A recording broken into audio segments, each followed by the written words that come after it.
Hello दोस्तों, welcome back to our channel. दोस्तों, आज हम आपके लिए लेकर आए हैं एक फूड थीम बेस्ड मूवी जिसका नाम नोनाज है। ये कहानी एक सच्ची घटना पर आधारित है। तो दोस्तों, कहानी की शुरुआत जोई नाम के एक लड़के से होती है जो एक बेकरी शॉप से ब्रेड खरीद रहा होता है। जोई को सब लोग पसंद करते हैं। अब वो ब्रेड लेकर अपने घर जाने लगता है। तभी चलते चलते वो अपने दोस्त ब्रूनो से मिलता है। उस वक्त ब्रूनो अपने पिता की एक पुरानी एंटीक कार साफ कर रहा होता है। अब ब्रूनो से मिलने के बाद वो सीधा घर आ जाता है। अब जब जोई अपने घर पहुंचता है तो वो देखता है कि उसके घर में पार्टी की तैयारी चल रही होती है। किचन में जोई की माँ और उसकी नानी, जिन्हें वो प्यार से नोना भी बुलाता है, वो दोनों खाना बना रही होती है। दोस्तों, जोई को अपनी नानी की बनाई हुई मरीनारा सॉस का टेस्ट सबसे ज्यादा पसंद होता है, जिसे वो संडे सॉस भी कहता है। ये सॉस खास इटालियन रेसिपी से तैयार की जाती है, जिसमें टमाटर, अदरक, कुछ मसाले, ऑलिव्स और थोड़ी वाइन डाली जाती है। जोई को इस सॉस का मीठा मीठा स्वाद बहुत अच्छा लगता है। साथ ही उसे अपनी माँ के हाथ का बनाया हुआ ऑथेंटिक पास्ता भी खूब पसंद आता है। अब शाम के समय पार्टी में सभी मेहमान आ जाते हैं। सभी लोग नानी और जोई की माँ के बनाए हुए खाने का स्वाद लेते हैं। अब पार्टी में मारिया, यानी कि जोई की माँ की बेस्ट फ्रेंड रॉबर्टा भी मौजूद होती है, जो मारिया के साथ फोटो क्लिक करवाती है। अब पार्टी ओवर हो जाती है। साथ ही कहानी भी 35 साल आगे की दिखाई जाती है, जहाँ अब जोई काफी बड़ा हो चुका है। वो अब मिडिल एज का आदमी हो चुका है। आज वो थोड़ा उदास भी होता है, क्योंकि आज उसकी माँ का फ्यूनरल है और जोई अपनी माँ को खोकर काफी खालीपन महसूस करता है। अब जोई का दोस्त ब्रूनो अपनी पत्नी स्टेला के साथ जोई को सहारा देने आता है। वो उसे समझाता है कि उसे अपनी लाइफ में आगे बढ़ना होगा।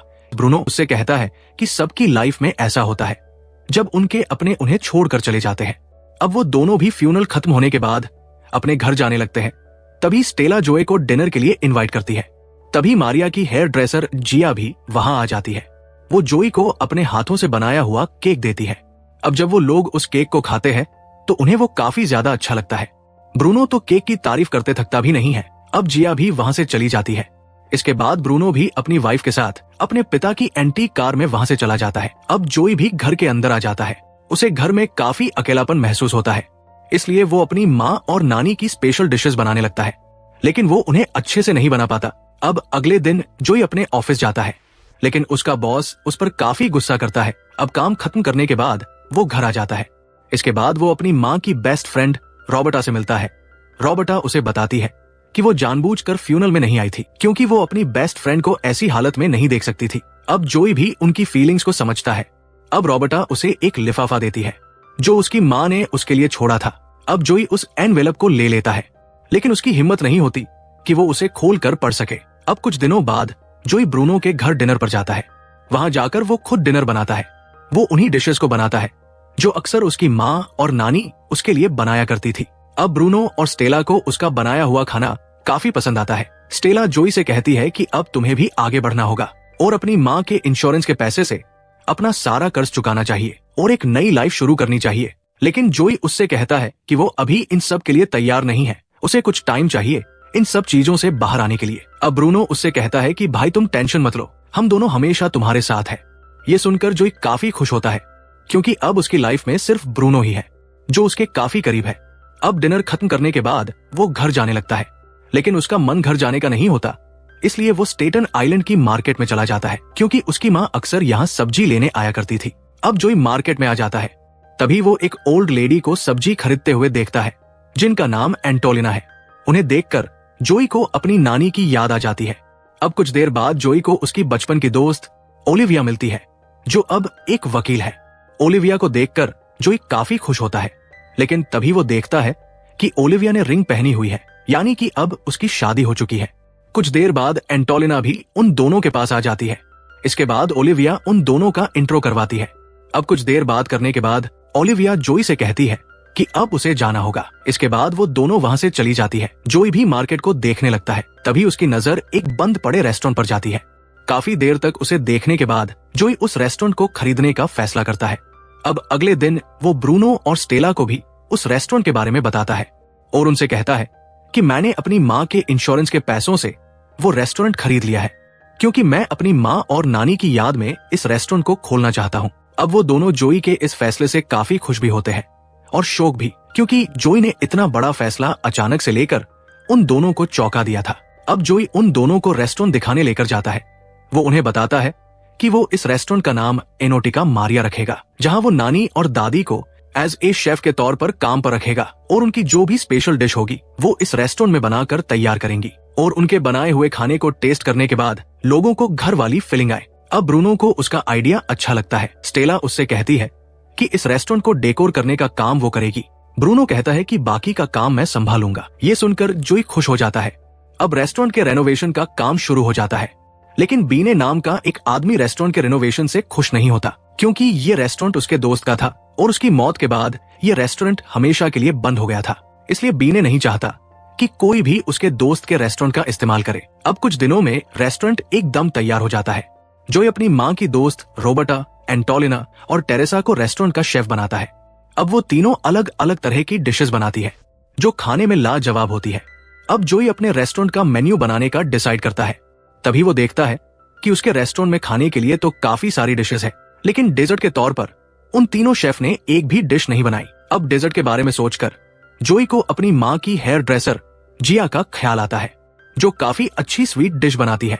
अब जोई उनके पास चला जाता है और उन्हें अपने रेस्टोरेंट में एक शेफ के तौर पर काम करने के लिए इनवाइट करता है।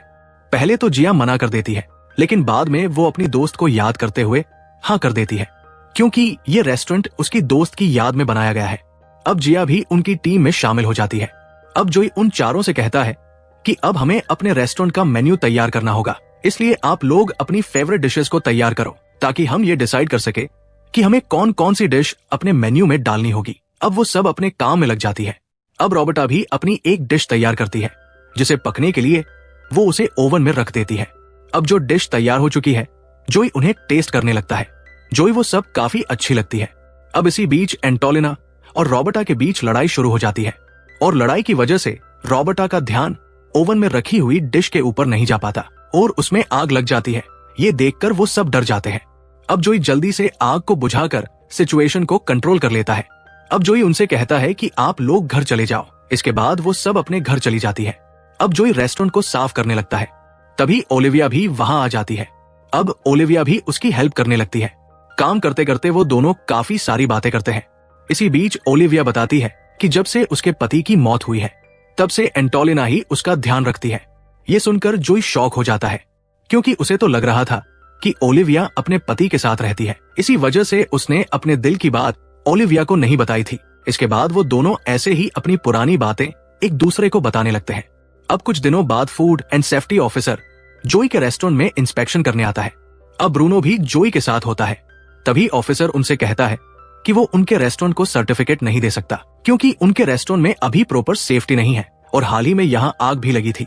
ऐसे में सर्टिफिकेट प्रोवाइड करना बेवकूफी होगी, इसलिए तुम अगले साल प्रॉपर सेफ्टी अप्लायंसेस के साथ अप्लाई करना। ऐसा कहकर वो वहां से चला जाता है।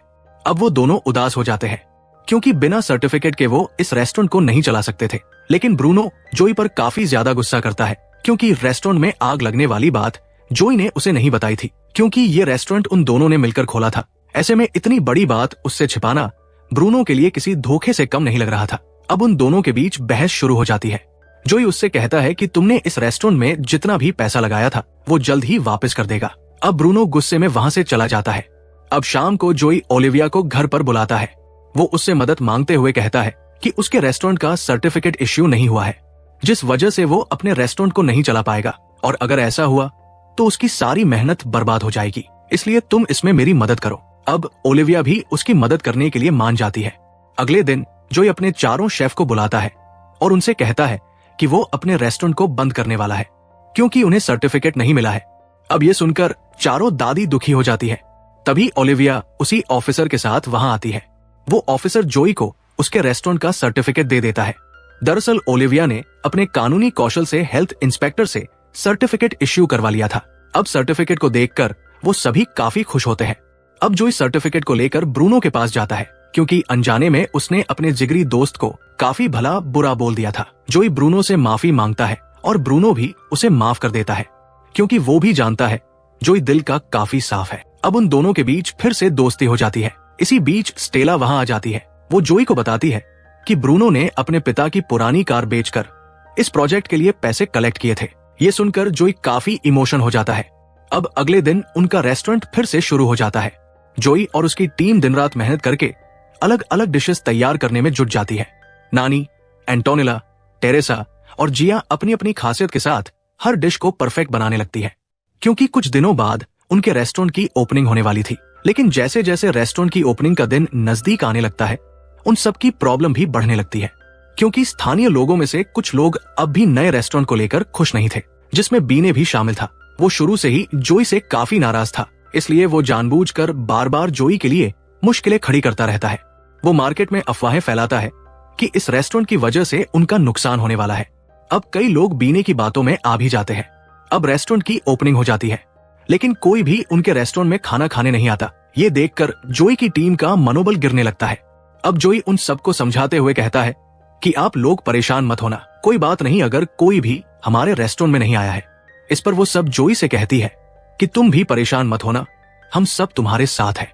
अब टेरेसा उनसे कहती है कि हमने जो खाना बनाया है उसका क्या होगा। तो जोई कहता है कि वो खाना हम लोग अपने फ्रेंड्स और रिलेटिव के साथ खाएंगे। वो आगे कहता है कि आप लोग अपने रिलेटिव्स को इनवाइट कर लो, आज शाम को हम पार्टी करेंगे। ये सुनकर चारों दादी खुश हो जाती है। अब शाम के समय सभी लोग आ जाते हैं। ब्रूनो भी स्टेला के साथ वहां आ जाता है, साथ ही बीने भी वहां आता है, क्योंकि जोई ने मार्केट के लोगों को भी इनवाइट किया था। अब बीने को देखकर जोई काफी खुश होता है। तभी बीने देखता है कि जोई ने अपने रेस्टोरेंट में उसके दोस्त का नाम लिखा हुआ था। ये देखकर बीने को अपनी गलती का एहसास होता है। वो मन ही मन सोचता है कि उसने जोई को समझने में गलती कर दी। अब बीने जोई से माफी मांगता है। जोई उससे कहता है कि तुम माफी मत मांगो, बस पार्टी को एंजॉय करो। अब जोई किचन एरिया में आ जाता है, जहाँ चारों दादी सबके लिए खाना तैयार कर रही थी। अब कुछ देर बाद सब लोग खाना खाने लगते हैं। सब लोगों को दादी की बनाई हुई डिशेस पसंद आती है। सब उनके खाने की तारीफ करने लगते हैं। ये देखकर जोई और उसकी टीम काफी खुश होती है, क्योंकि उन लोगों का सपना तो यही था कि सब उनके खाने को एंजॉय करके खाएं। अब पार्टी खत्म होने के बाद जोई अपनी माँ के लेटर को खोलने का फैसला करता है, क्योंकि आज वो काफी खुश था। अब जब वो उस लेटर को खोलता है तो वो देखता है उसमें उसकी माँ और नानी की डिशेस की बहुत सारी रेसिपी थी। उन रेसिपी को देखते हुए जोई अपनी नानी और माँ को याद करने लगता है। इसके बाद वो उन रेसिपी के जरिए उन डिशेस को बनाने लगता है। वो संडे सॉस को भी बनाता है, जिसका टेस्ट बिल्कुल वैसा ही होता है जैसा उसकी नानी बनाया करती थी। अब अगले दिन ब्रूनो स्टेला के साथ जोई के पास जाता है और उसे न्यूज़पेपर दिखाते हुए कहता है कि हमारा रेस्टोरेंट अब पॉपुलर हो गया है। अब जोई न्यूज़पेपर में आर्टिकल पढ़ने लगता है, जहां उसके रेस्टोरेंट के बारे में लिखा होता है कि ये रेस्टोरेंट आपको घर जैसी वाइब देगा। यहाँ का खाना एकदम लाजवाब है, जो हमें हमारी नानी और दादी के हाथों का टेस्ट याद दिलाता है। अब आर्टिकल पढ़कर जोई बहुत ज्यादा खुश होता है, क्योंकि इस आर्टिकल की वजह से अब कई लोग उसके रेस्टोरेंट में आने लगे थे। अब धीरे धीरे जोई का रेस्टोरेंट फेमस हो जाता है और वो काफी अच्छे खासे पैसे भी कमा लेता है। इसलिए वो सबसे पहले ब्रूनो की गाड़ी को वापस लाता है, जिसे देखकर ब्रूनो काफी ज्यादा खुश होता है। अब कहानी के लास्ट सीन में हम देखते हैं कि रेस्टोरेंट में बहुत सारे लोग खाना खाते रहते हैं। इसी बीच जोई ओलिविया को शादी के लिए प्रपोज करता है। ओलिविया भी शादी के लिए हाँ कर देती है। ये देखकर सब लोग काफी खुश होते हैं और इसी के साथ ही हमारी ये कहानी भी यहीं पर खत्म हो जाती है। दोस्तों, जैसा हमने आपको मूवी की शुरुआत में बताया था कि ये कहानी एक सच्ची घटना पर आधारित है। आपको बता दें कि आज भी स्टेटन आइलैंड पर एनोटिका मारिया नाम का रेस्टोरेंट है, जहां बहुत सारी नानी और दादी शेफ के तौर पर काम करती है। अगर आपको मौका मिले तो क्या आप लोग भी नॉन्नास के हाथों का खाना टेस्ट करना चाहोगे? कमेंट करके जरूर बताना। उम्मीद है दोस्तों आपको ये कहानी पसंद आई होगी। अगर ये वीडियो अच्छी लगी हो तो वीडियो को लाइक और चैनल को सब्सक्राइब करना मत भूलना। मिलते हैं अगली वीडियो में, तब तक के लिए अपना और अपने परिवार का ध्यान रखें। राधे राधे।